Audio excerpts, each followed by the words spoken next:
नमस्कार दोस्तों, मैं डॉक्टर रावत चौधरी आप सभी का मेरे YouTube चैनल यश होम्योपैथिक सेंटर जोधपुर में हार्दिक स्वागत करता हूं। दोस्तों, पिछले कुछ टाइम से मैंने देखा कि मेरी क्लिनिक पर जो है पर्टिकुलर एक डिजीज के पेशेंट काफी ज्यादा बढ़ गए हैं। जो लोग टेलीफोनिक डिस्कशन कर रहे हैं वो भी पर्टिकुलरली जो है एक डिजीज की बहुत ज्यादा बात कर रहे हैं। दोस्तों, मैं यहाँ बात कर रहा हूँ लंग्स खराब होने की, वो कंडीशन जिसके अंदर की आजकल के अगर सिनेरियो में बात करूं तो वो वायरल डिजीज जिसके कारण लोगों के लंग्स जो है उनकी वर्किंग इफिशिएंसी कम हो गई। लंग्स के अंदर निमोनिया डेवलप होने लगा, बहुत से लोगों को लंग्स में फाइब्रोसिस होने लगा, बहुत से लोगों के लंग्स के अंदर बिल्कुल पैरालिसिस हो गया और जिसके कारण उनके लंग्स ने बिल्कुल काम करना ही बंद कर दिया।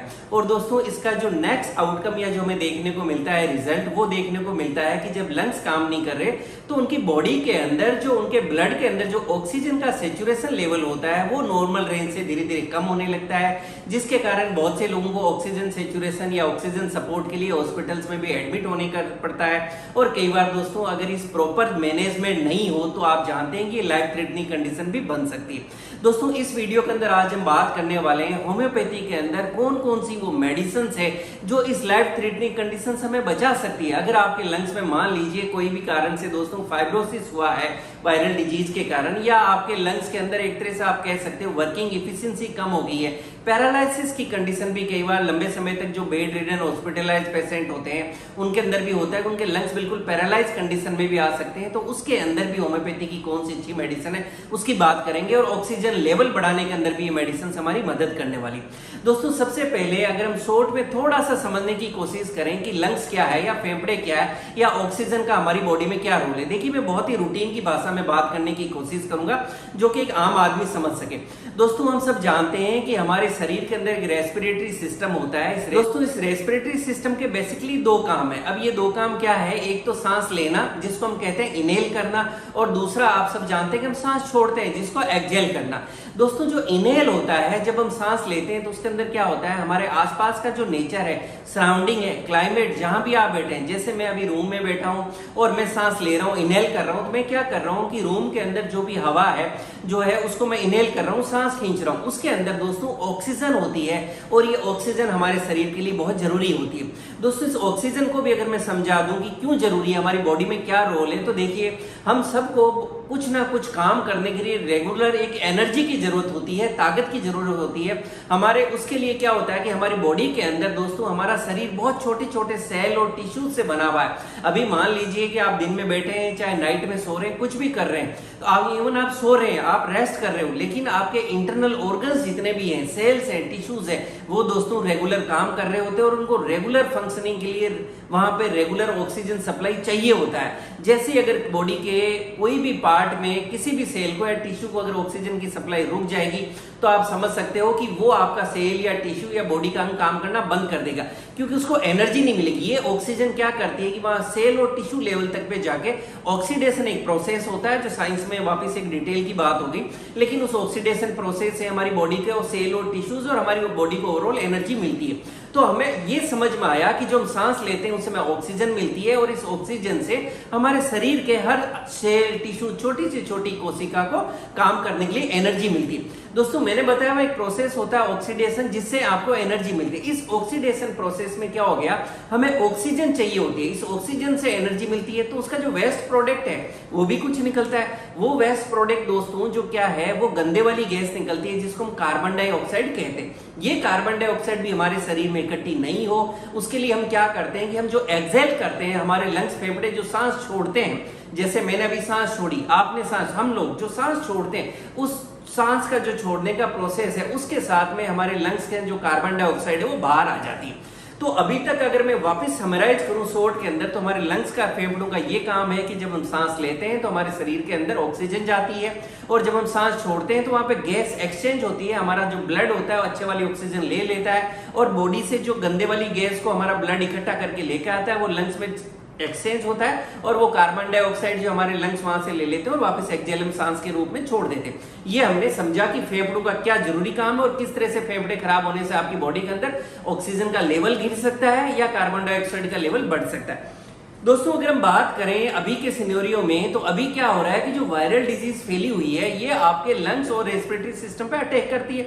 उसके कारण क्या होता है कि अगर हम प्रॉपर्ली ट्रीटमेंट नहीं ले पाए या शुरू के अंदर आपका ट्रीटमेंट अगर प्रॉपर आपने डॉक्टर के गाइडेंस में नहीं लिया, तो ये थोड़ा कॉम्प्लिकेटेड केस बनने लगता है, जिसके कारण आपको निमोनिया डेवलप हो सकता है, जिसके कारण आपके लंग्स में फाइब्रोसिस की कंडीशन आ सकती है, या जिसके कारण आप कह सकते हो लंग्स बिल्कुल काम करना बंद कर देते हैं और ये लंग्स पैरालिसिस की कंडीशन भी हो सकती है। और ये धीरे धीरे ऑक्सीजन सपोर्ट और लास्ट में वेंटिलेटर्स तक की हम बात करते हैं कि लोगों को सपोर्ट लेना पड़ता है, क्यों फेफड़े काम नहीं कर रहे, तो आपको वेंटिलेटर से लगातार ऑक्सीजन देनी होती है, क्योंकि जैसे ही ऑक्सीजन बॉडी को नहीं मिलेगी तो बॉडी के सेल टिश्यूज डेड हो जाएंगे, वो काम करना बंद कर देंगे। तो दोस्तों ये हमने समझा। तो अगर लंग्स में कोई भी ऐसी कंडीशन होगी तो ऑक्सीजन सैचुरेशन कम होने लगेगा।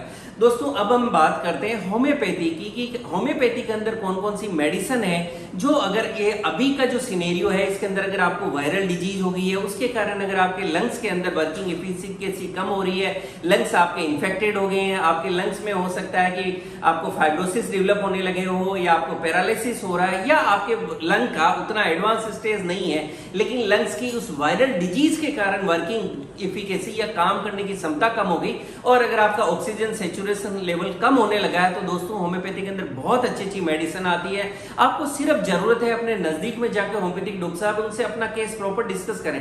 देखिए बहुत बड़ा टॉपिक है जिस पे हम लोग बात कर रहे हैं, तो नेचुरली हर पेशेंट के कुछ अलग सिम्टम्स हो सकते हैं, लक्षण हो सकते हैं। हो सकता है किसी के बिल्कुल इनिशियल स्टेज ही है कि जस्ट कोई इन्फेक्टेड हुआ है और लंग्स इतने खराब नहीं हुए और सैचुरेशन कम हो रहा है, तो उनके लिए दवाई उस तरह से दी जाएगी। किसी के लंग्स में बिल्कुल फाइब्रोसिस हो गया तो उनके लिए मेडिसिन और कुछ अलग तरह से दी जा सकती है, पैरालिसिस की अलग। इसलिए मैं कहता हूं हमेशा कि ऐसे केसेस के अंदर हमेशा अच्छा रहता है कि आप अपने डॉक्टर के गाइडेंस में ट्रीटमेंट लें। दोस्तों हमारी क्लिनिक पे भी बहुत से ऐसे पेशेंट आ रहे हैं जिनको भी हम देख रहे हैं, और हम उनको एडवाइस करते हैं कि आपका जो भी ट्रीटमेंट चल रहा है, इस केस के अंदर जो भी एलोपैथिक ट्रीटमेंट चल रहा है, चाहे आपका घर पे चल रहा है, चाहे आप हॉस्पिटल में एडमिट है, या आपका जो भी है उसको आपका एलोपैथिक ट्रीटमेंट है वो आपको रेगुलर कंटिन्यू रखना है, और उसके साथ में सपोर्टिंग में आपको होम्योपैथिक ट्रीटमेंट लेना है।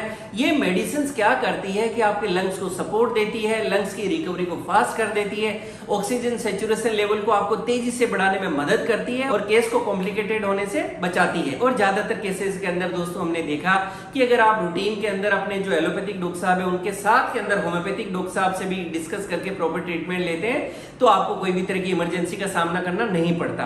दोस्तों मेडिसिन जैसा मैं कहता हूं पर्सन टू पर्सन वेरी करती है, लेकिन आपके नॉलेज के लिए कि कौन कौन सी मेडिसिन है जो कि मैंने देखा कि बहुत अच्छे रिजल्ट्स देती है कि अगर आपके लंग्स काम करना बंद कर दे, या वायरल डिजीज के कारण लंग्स की वर्किंग एफिशिएंसी कम हो जाए, वो चाहे फाइब्रोसिस है, चाहे लंग्स पैरालिसिस है, चाहे सैचुरेशन बहुत आपका नीचे चला गया। दोस्तों मैं बात करूं रूटीन में तो सबसे पहली मेडिसिन है वो है एंटीमोनियम आर्स। दोस्तों एंटीमोनियम आर्स एक बहुत ही अच्छी मेडिसिन है, पर्टिकुलरली अगर कोई भी वायरल डिजीज के कारण, कोई भी तरह के फ्लू के कारण अगर आपका जो वायरस का अटैक हो गया है लंग्स पे और उसके कारण आपके लंग्स की वर्किंग एफिशिएंसी कम होने लगी है, आप कह सकते हो कि लंग्स खराब होने लगे, तो वहां ये एक बहुत अच्छी मेडिसिन है। दोस्तों इसकी पोटेंसी की हम बात करें तो ये लोअर पोटेंसी में ज्यादा अच्छे रिजल्ट देती है। आप कोशिश करें आपको 6CH के अंदर ये मिल जाए और 6CH में यूज करें। अगर 6CH नहीं मिलती है तो फिर आपको 30CH पोटेंसी में यूज कर सकते हैं। दोस्तों लेने का तरीका रूटीन में बात करें तो आप इसको दिन में 3 बार 2-2 बूंद जो है डायरेक्टली टंग जी पे ले सकते हैं, या शुगर ग्लोब्यूल्स के साथ आपके डॉक्टर आपको दे सकते हैं। और अगर इमरजेंसी है तो उसमें जो है इसको हर 1 घंटे से या हर 2 घंटे से भी रिपीट किया जा सकता है। दोस्तों नेक्स्ट हम मेडिसिन की बात करें तो वो है एंटीमोनियम टार्ट। दोस्तों एंटीमोनियम टार्ट भी एक बहुत अच्छी मेडिसिन है लंग्स के लिए, और इसको भी जो है लोअर पोटेंसीज में यूज किया जाना चाहिए। कोशिश करें ये मेडिसिन भी आपको 6CH पोटेंसी में मिल जाए, और अगर 6CH में नहीं मिलती है तो आप इसको भी 30CH में यूज कर सकते हैं। दोस्तों लेने का तरीका बात करें तो रूटीन में इसको भी आपको दिन में 3 बार लेना होता है। आप इसको सुबह ले सकते हैं, दोपहर ले सकते हैं और शाम को ले सकते हैं। आप इसको शुगर ग्लोब्यूल्स में जो है वो भी दिया जा सकता है, या आपको डायरेक्ट टंग जीभ पे भी इसकी 2-2 बूंद दिन में 3 बार दी जा सकती है। और केस सीवियर है, इंटेंसिटी जो है मतलब इसकी डिमांड ज्यादा है कि काफी कॉम्प्लिकेटेड है, तो उसके अकॉर्डिंगली इसकी फ्रीक्वेंसी बढ़ाई भी जा सकती है। दोस्तों नेक्स्ट मेडिसिन की हम बात करें तो वो है हाइड्रोसायोनिकम एसिड। दोस्तों ये मेडिसिन भी 6CH पोटेंसी में ज्यादा अच्छा रिजल्ट देगी। 6CH नहीं मिलती है तो आप इसको 30 पोटेंसी में यूज करें, और इसको भी उसी तरह से दिन में 3 बार रूटीन में यूज कर सकते हैं। दोस्तों ये कुछ मेडिसिन थी जो पोटेंसी के अंदर आप यूज कर सकते हैं, और जिसको मैंने देखा कि ज्यादातर केसेस के अंदर बहुत अच्छे रिजल्ट देती है। दोस्तों इन सब के साथ में एक मदर टिंचर का कॉम्बिनेशन है जो मैं आपको सजेस्ट करूंगा। उसमें 3 मदर टिंचर है। उसके लिए आपको क्या करना है, 3 मदर टिंचर लेने हैं दोस्तों। सबसे पहला है एस्पीडियोस्पर्मा मदर टिंचर।